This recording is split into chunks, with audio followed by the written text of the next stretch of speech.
When I'm out in the woods, one of the things that I kind of enjoy doing is cooking, and there's some different techniques that we can use to cook in the woods. And I'm not talking about like fire, stove, stuff like that. I will be demonstrating some of those, but techniques I'm talking about is like the first one is frying.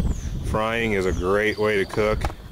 And I'll be frying up some bannock, and all this stuff is going to be bannock mix. And that cast iron little skillet right there, I'll just shove some coals in between those two logs right there. Frying is the least nutritious out of all of them, but it tastes the best. It's the bomb. So we'll fry up some fry bread real quick, a little cinnamon and sugar on it. Next is planking. Planking takes no tools whatsoever except stuff you can find out in the woods. Flat piece of wood or bark, put the food on there, and set it next to the fire, and you have to get it good and thin, that way it cooks all the way through. But fish works really well like that. And then baking, I'm going to be using some coals and a couple of pans, aluminum pot, to do a little bit of baking. Baking is pretty easy to do.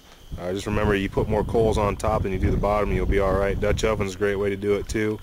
And then boiling, I'm going to be demonstrating some boiling. That right there is an Edward 2 stove. Great little stove, really kicks out some heat, and a zebra pot to do that.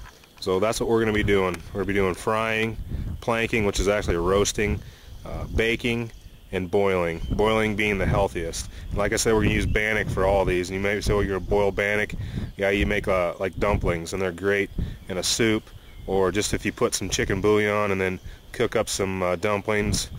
Throw a can of chicken in there. It's pretty good. It's not too bad. So hopefully I'll be able to do some of that other recipes and stuff later, but I just want to do the cooking methods right now.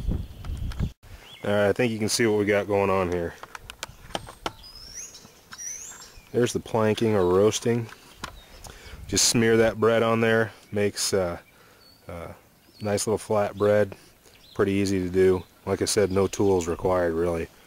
Just something you can get a nice flat surface with. I did have to wet down that piece of bark a little bit just because it wouldn't stick otherwise. It makes it just a little bit sticky, and that is really, really thin. Next we have the frying. I got a little bit of oil in that pan right there heating up.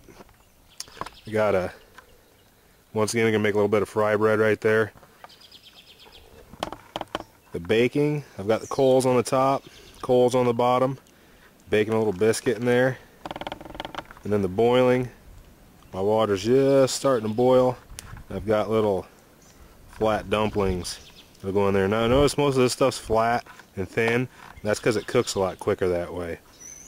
Alright, so we'll cook some of this up and show it off. I'll just show you a little progress.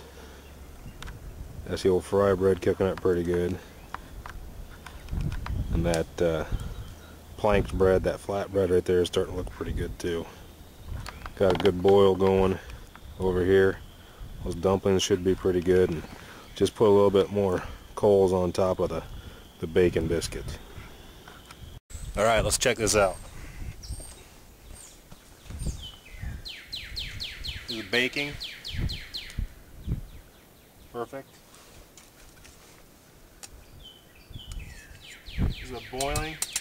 Those are the dumplings, right? Baby's still hot. It makes really nice, chewy dumplings. Great in soups and stews. Frying, once again. Cinnamon and sugar on that in the morning. Great meal. Great little dessert too. So it's our frying. And then our planking. Pops right off there. Nice little flat bread, pretty well. So once again, we got baking, boiling, frying, roasting, or planking. Those are your 4 basic outdoor cooking methods.